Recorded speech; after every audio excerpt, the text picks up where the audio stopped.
Olá, bem-vindo ao canal Olhar Livros e HQs, eu sou Ana. Hoje eu vou apresentar para vocês Dylan Dog, que é Johnny Freak.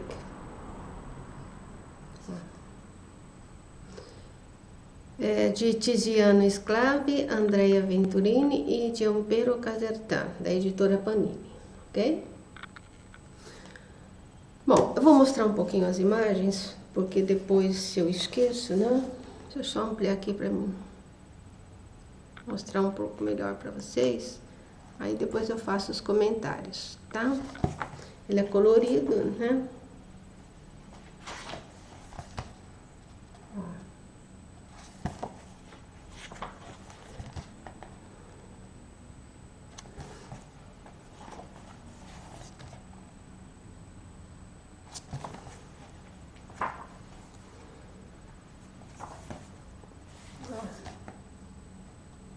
E é isso, tá? Para quem já conhece Dylan Dog, não tem, acho que, muita novidade a questão do desenho da imagem, né? Vamos lá. Bom, eu não vou contar a história, né? Pessoal aí que ele tem uma legião de fãs, né? De repente já conhece a história, mas para quem não conhece e tiver curiosidade, é uma boa história. Mas ele me levou em dois pontos de reflexão. Eu vou começar com o primeiro, porque o segundo é spoiler, tá? Para quem não leu, né? Então eu vou comentar o primeiro ponto, né? Que me levou a algumas reflexões. Bom, para quem me assiste já há algum tempo, sabe, eu já falei da minha dificuldade em estar lendo, seja livro, seja quadrinho, onde as histórias são muito focadas na realidade, tá? É mais realidade do que ficção ou ficção-realidade, tá? Embora essa história seja uma ficção, ela está no contexto de realidade, né? Mesmo porque na página 87 ele fala que foi inspirada num caso real. E como sempre, essas histórias, né, elas revelam o quanto o ser humano ainda precisa evoluir para a sua consciência de uma verdadeira humanidade. Ele ainda é um nós, né?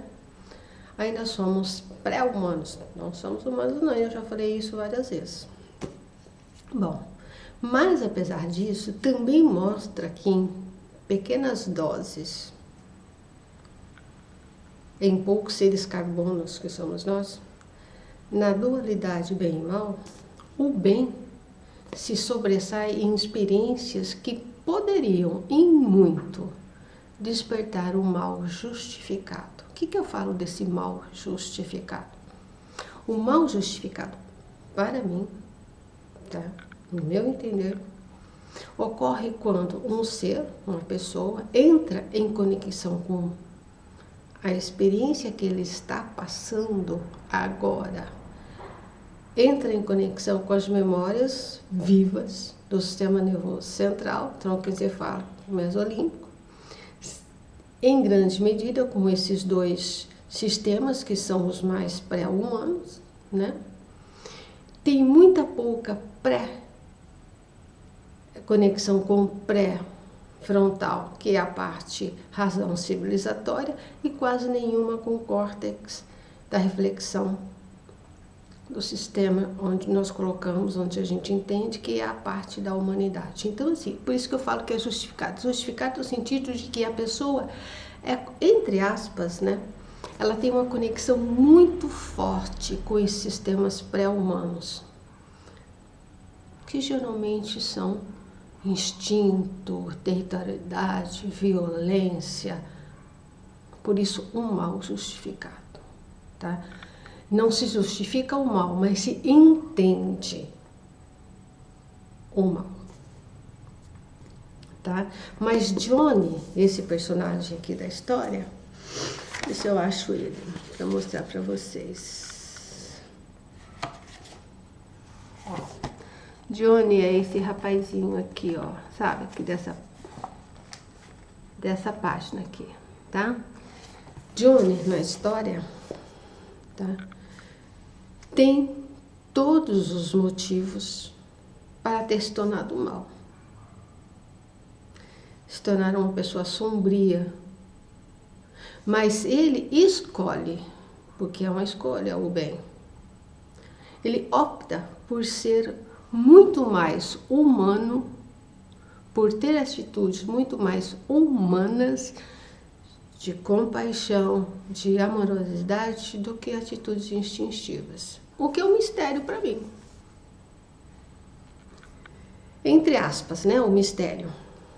Porque no pouco conhecimento que eu tenho do psiquismo humano, eu só compreendo este fato dele ter uma vida tão desumana e ao mesmo tempo ele ser tão humano. Isso acontece sempre, né? Isso não é uma prerrogativa do Johnny aqui na história. Pessoas na evolução interhumana passaram por situações muito adversas e nem por isso foram para o lado mal da força, nem por isso se tornaram sombrias. Porque elas optaram por um nível de consciência humana maior, que é o que acontece com ele aqui, né? Ele é um ser humano, ele é muito mais humano do que as pessoas que o rodeiam, tá? E eu entendo isso, né? Eu só compreendo isso, né? Que por alguma razão, e aí vocês me perguntam qual, é uma coisa intrínseca de cada ser humano, por alguma razão, o seu sofrimento físico, psíquico, não se aliou a experiências, memórias macabras da evolução humana, memórias sombrias. E sim, ele se aliou. É só assim que eu compreendo. Ele se aliou mesmo no sofrimento, ele optou em ser uma pessoa boa. E com isso é óbvio, conexão com memórias de esperança e compaixão. Porque temos as memórias dos dois lados, do bem e do mal. O ser humano, desde que se conhece por plataforma humana, ele sempre foi isso, ele sempre foi a dualidade aí do bem e do mal. Então nós temos memórias dos dois lados. E ele, apesar das experiências atuais dele, da vida dele, serem propensas a levarem para o lado do mal e se aliarem a experiências ancestrais e milenares do mal, ele optou pelo bem. É assim que eu compreendo o porquê, não é porquê, mas é como acontece isso com ele e com todas as pessoas reais. Ele é uma ficção, mas é um dado de realidade. É uma ficção na vida humana real. Milhares e milhões de pessoas passaram e passam até hoje por situações adversas, sofridíssimas, e, no entanto, continuam lutando pela sua humanidade, que é o que acontece aqui nessa história. Eu achei ela muito interessante nesse sentido, tá? Porque sempre me dá esperança, né? Por um mundo tão desesperançoso. Ok? E aí a segunda reflexão, aí é uma spoiler, tá? Então, assim, para quem não leu a história e gosta do Dylan Dog, eu sugiro que primeiro leia, a não ser que você não se importe e não esteja a fim de ler, tá? Porque esse comentário agora é um fecho central da história. Então, assim, né? O que me chamou a atenção foi o fato do transplante, né? O que gira, né, um dos fatos aqui que move a história é a questão do transplante de órgãos. Na história, acontece de uma forma bizarra e desumana, né? Embora o transplante de órgãos seja uma dádiva, aqui na história ele acontece de uma forma bizarra, tá? Então, assim, o que me levou a refletir sobre o própria, né? Não especificamente sobre a história, tá? Ela me sugeriu o tema transplante, tá? Então, o que eu vou falar aqui não faz parte da história, e sim das minhas reflexões sobre o transplante como um fato, como uma realidade, tá? Enquanto clínica, eu nunca atuei, eu nunca atendi pessoas que estavam no processo de transplante ou precisavam, mas eu convivi, né? Enquanto eu atuava numa ONG chamada Centro de Vida Independente, e um dos membros dessa ONG, ele tinha diabetes muito ferrada, já tinha deixado ele deficiente visual, e começou a afetar o rim e tal, e ele precisava de um transplante de rim. Então eu convivi com ele, assim, eu vi mais ou menos, né, o quão sofrida é a vida dessas pessoas. Então eu tenho a experiência de conviver um pouquinho com essa pessoa, tá? Então aqui o que eu vou dizer agora é de informações gerais que eu tenho e do meu conhecimento psicológico que pode haver nessa questão, tá? Bom, volto a dizer e reafirmar que eu acredito no entrelaçamento físico-psíquico, né? Então, no transplante, como qualquer outra enfermidade, você tem as questões físicas e psicológicas. Não, a mim não tem como separar, tá? Portanto, quando o corpo ele perde ou na iminência de perder uma das partes, as memórias das experiências com este órgão permanecem, pois elas estão no sistema nervoso central. Elas não estão no coração, ela não está no rim, ela não está no pâncreas. As memórias das experiências passadas com este órgão estão no sistema nervoso central. Você perde o órgão, mas você continua com as memórias. Porque a perca ela é somente física. Pois as experiências provindas com esse órgão deixaram tatuadas no psiquismo, na memória, que ficam retidas em emoções, sensações, percepções, pensamentos a respeito dessa vivência, dessa experiência com este órgão, tá? Então, assim, no recebimento de outro órgão, essas memórias antigas do órgão original, elas não desaparecerão. Tudo que é gravado na memória, no psiquismo, não tem como desaparecer. Talvez, por isso, muitos transplantados relatam que nos primeiros momentos depois, há um certo grau de estranheza, de dificuldade de adaptação físico-química desse novo órgão, que precisarão de um longo tempo para que novas memórias agora com este novo órgão possam ser adicionadas nessa camada antiga. Lembre-se, camadas antigas, camadas vivas, memórias vivas, terreno vivo, tá?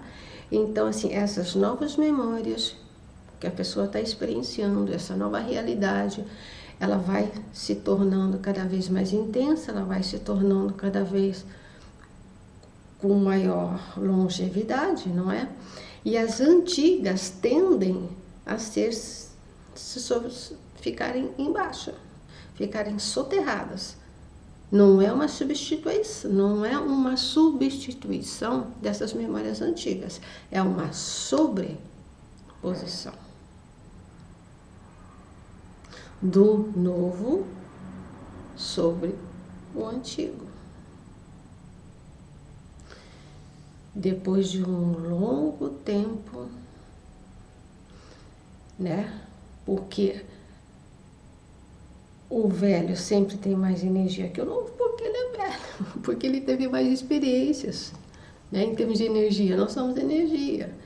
Então é por isso que sempre o novo demora mais para ser estabilizado, porque o antigo sempre vai, a pessoa, ela sempre vai passar, no começo ela vai passar por aquelas experiências, vai ser uma mescla, né, daquilo que ela vivia anteriormente e daquilo que ela vive hoje. Então ela vai, né, nessa sobreposição das coisas, até que uma hora as coisas se estabilizem.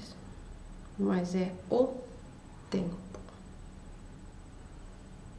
que pode estabilizar o psiquismo e o funcionamento físico.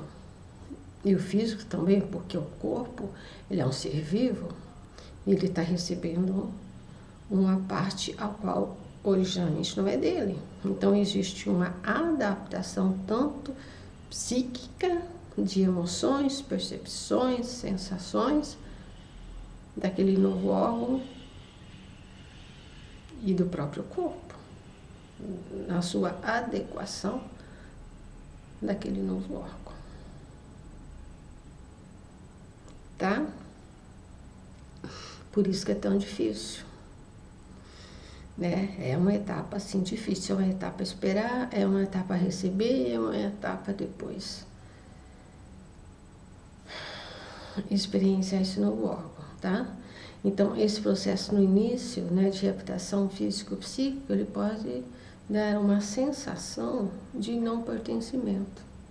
A pessoa pode sentir esse novo órgão como um ser alienígena. E tem muitos relatos que a pessoa, às vezes, tem muita dificuldade, e aí não é tão física, né? É mais psíquica mesmo, dela estar lidando, né, com esse novo órgão. E momentaneamente, então, ela tem uma sensação de que tem partes dela, que na verdade é real, né? Com o tempo se tornarão, mas no início é bem difícil essa aceitação psíquica da pessoa, tá? Bom, existem relatos também que ao receber um órgão transplantado, a pessoa pode não querer saber nada de quem recebeu, que ela acredita que pode facilitar o processo de incorporação psíquica como parte de si. Mas também existem muitos relatos, muitos discursos, ao qual a pessoa ela tem uma necessidade muito grande de saber sobre o doador, que também ela acredita que ela sabendo sobre aquela pessoa, como é que aconteceu, quem é, isso pode facilitar a aceitação, a compreensão dela desse novo órgão. Gente, seres humanos, e aí cada um vai responder, cada um vai ter a sua necessidade, de acordo com a pessoa. Não é uma regrinha, não é um caderninho, é o que normalmente acontece. Algumas querem e algumas não querem e outras querem muito. Tá? Bom, na maioria das vezes, a pessoa que necessita do transplante, ela passa por um período longo até o momento do transplante. E nessa espera, eu entendo que exista muito sofrimento físico, psíquico, principalmente porque a partir do momento que a pessoa detecta a necessidade do transplante, o sistema de autopreservação, ele acorda automaticamente e fala, opa, perigo. E a partir daí, né, ele emana emoções, sensações, pensamentos de medo, de angústia, de insegurança. Às vezes algumas pessoas ficam super deprimidas, porque é um risco iminente de vida, né? Então, assim, tem a questão física e tem a questão psíquica, ou seja, foi acionado o sistema maior do psiquismo, que é o sistema de autopreservação, e a pessoa vai passar por alguns perrengues no sentido aí de muita fragilidade psíquica, de medos, de incertezas, de inseguranças em relação à vida, que é real, tá?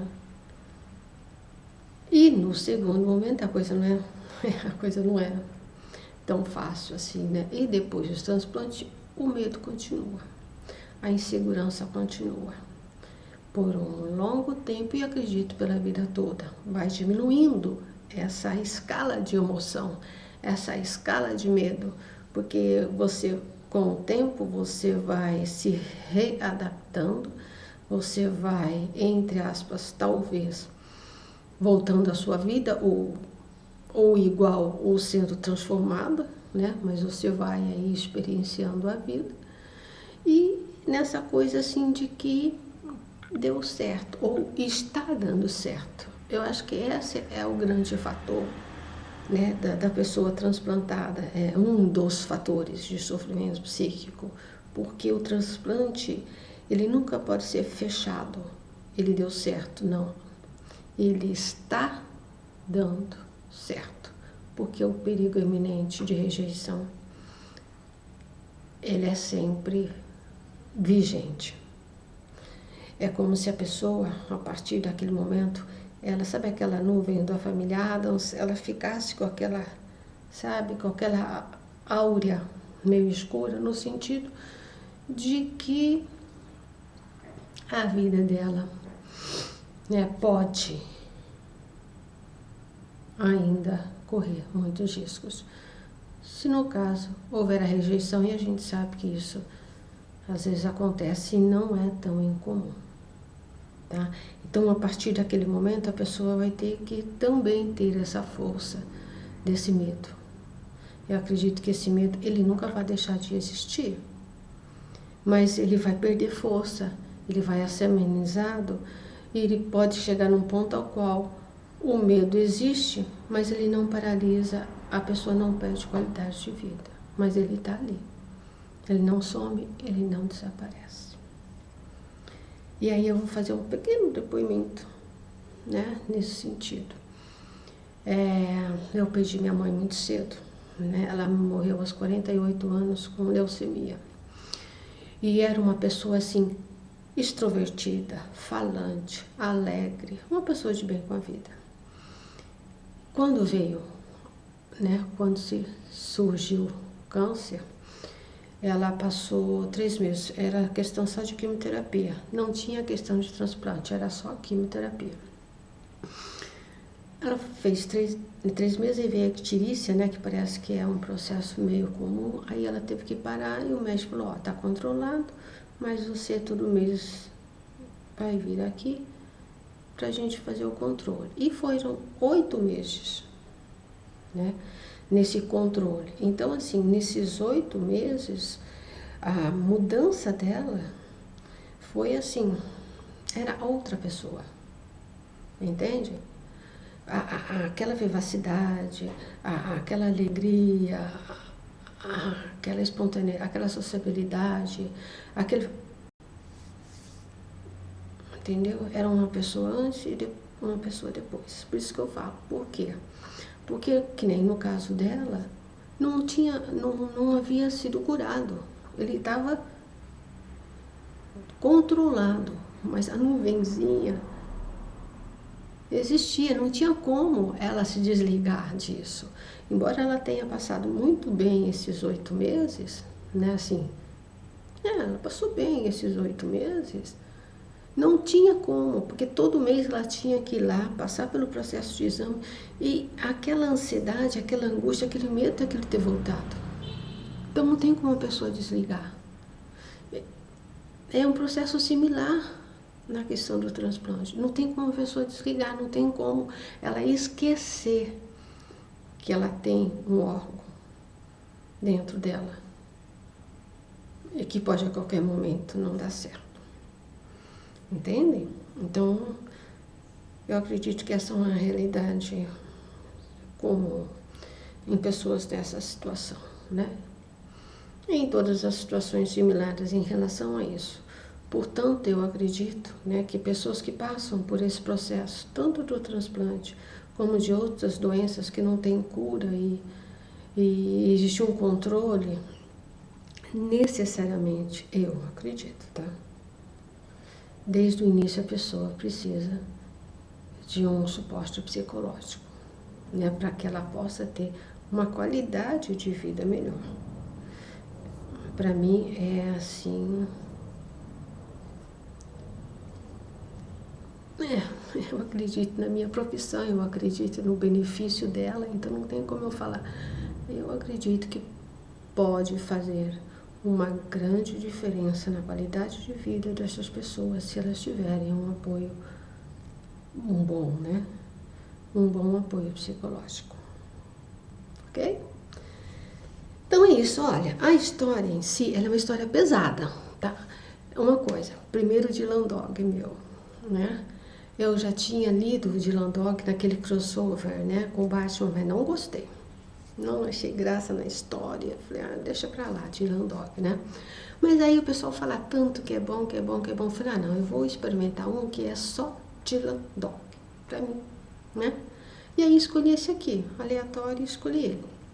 E gostei, tá?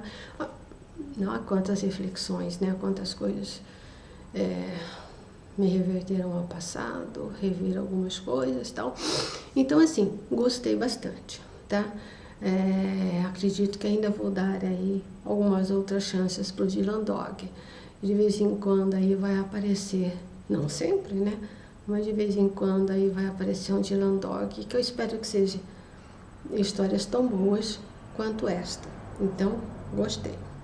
Vão vir outros aí, como Zagor, que eu nunca li, e Mágico Vento, né, também nunca li, estão chegando aí, vamos ver se eu gosto. Do Dylan, eu gostei. Vamos ver os outros, ok? Então, assim, quem gostar, eu sei que ele tem fãs assim, né? Mas quem ainda não conhece essa história e quem, como eu, quer ter uma experiência, eu acho que é uma boa história. É meio pesada, mas é uma história bonita. É pesada, mas é uma história de esperança. De que o humano, ele tem jeito. Não é fácil, mas é possível, ok? É isso. Deem um like, compartilhem, vocês me ajudam bastante. A gente se vê no próximo olhar.